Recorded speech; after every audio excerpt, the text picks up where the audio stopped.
알 수 없는 방대한 마력의 파동이 휩싸이고 그대로 모두 죽은 듯했던 저번화. 눈을 뜬 루데우스는 전생의 모습을 한 채로 사방에 흰색 뿌린 곳에 누워 있었는데 자신을 인신이라고 칭하는 사람이 다가옵니다. 그리고 그가 신이라는 걸 알게 되자 겨우 전생한 자신이 죽는 게 재미있었냐며 화를 내기 시작하죠. 아직까지 더 어려운 성격은 덜 변한 것 같습니다. どうしようって言うんだよ。異物はうざいから元の世界に戻れっていうのか。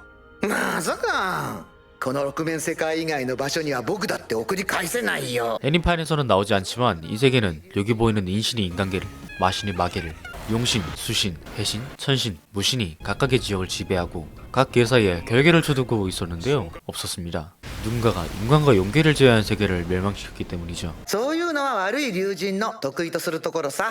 아무튼 수상적인 인신의 한 말을 무시하는 루디지만 깨어날 곳이 가혹한 마대륙이라는 걸 듣고 조금은 들을 생각이 듭니다.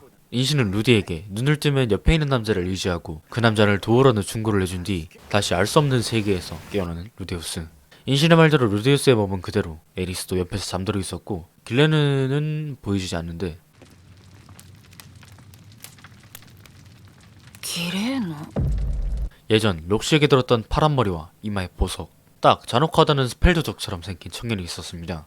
스펠드족과의 만남에 주의를 당부한 록시의 생각이 났지만 상황을 보니 그에게 구해진 것 같아서 먼저 인사를 건네보죠. ハスコナ 자신을 무서워하지 않은 것에 적잖이 놀라 보이는 표정이네요. 그리고 몇 마디를 더 이어가는 루디우스는 서로의 이름을 교환하는 데까지는 성공하는데 갑자기 루이젤드에게 고향까지의 안전을 보장받죠. 그리고 곧바로 귀환하는 에리스는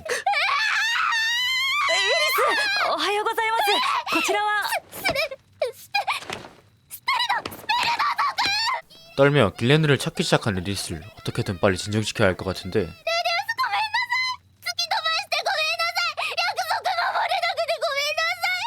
귀여우니 이대로 조금 더 두는 것도 잠시 후 겨우 진정을 하지는 못한 에리스도 인사를 하는데 エリスボレヨセグレイラッドです。 역시 떠는 에리스는 귀엽네요. 원래 인족의 부모는 아이들을 겁주려고 스펠드족을 말하면서 자신도 그 공포에 떤다고 하는데 의외로 루이젤드와 말이 잘 통하는 걸 알게 되자 에리스는 금방 무례하게 말을 하기 시작하죠. 그렇게 루이젤드가 자는 밤사이 친해진 에리스와 루이젤드, 그리고 다음날 아슬라 왕국으로 가기 위해 마대륙을 건너던 도중 마법으로 물을 만들어 마시기도 하고 루이젤드가 인마의 눈으로 찾은 마물을 잡는 걸 보기도 하면서 루이젤드가 신세 지른 마을에 도착하게 되는데 수상한 아이들은 보내줄 수 없다 해서 루이젤드와 문지 소년이랑 말다툼을 하는데 루디의 중재로 마을의 우두머리를 부르기로 합니다. あの念話だ。ミグルド族は離れていても会話ができる。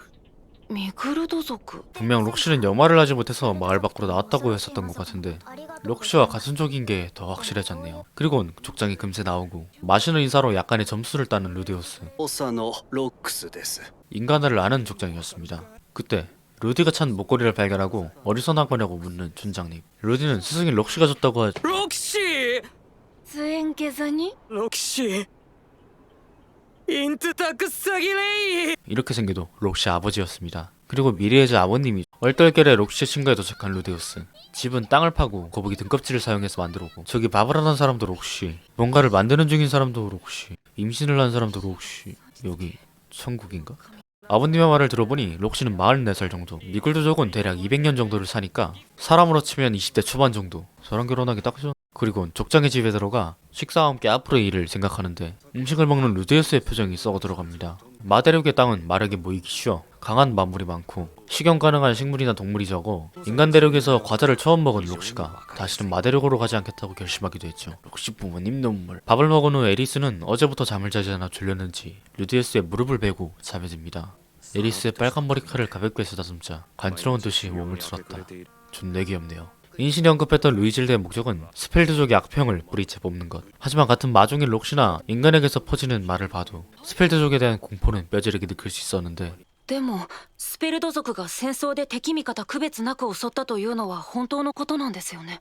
違うあれはラプラスの陰謀だ。 그림체가 변할 정도의 기를 뽑는 루이젤드. 사실 400년 전 있었던 인간과 마족의 전쟁에서 마족을 통일한 마족의 대장 마신 라플라스가 있었고 그에게 충성을 바치던 스펠드족의 전사들은 라플라스가 준 악마의 창을 받고 어느새부터인가 적과 아분을 구별하지 않고 공격하기 시작. 결국 부모, 아내, 형제, 자식까지 질려 죽였습니다. 루이젤드는 자식의 자식이 악마의 창을 부셔 제정신을 차리고 이렇게 있을 수 있는 것이었죠. スペルト族の悪評はうかつにラプラスを信じ俺たちへの罰だ。だからこそ戦士たちの長として俺がそれをなくさなければならない。 루즈는 그 말이 진실일지는 모르겠지만 인간족의 아이가 돕는다면 달라질지도 모른다면서 루이질도의 목적을 힘이 닿는 한 돕겠다고 약속합니다.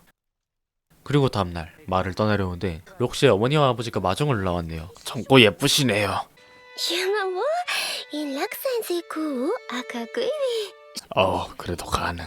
ユリクロキシーソガエグザーラ 알겠습니다 아버님. 이라고 해도 될까요? あ 결과적으로는 록시 아버님께 칼빵이 아니라 칼을 받으면서 이번 구화는 끝이 납니다.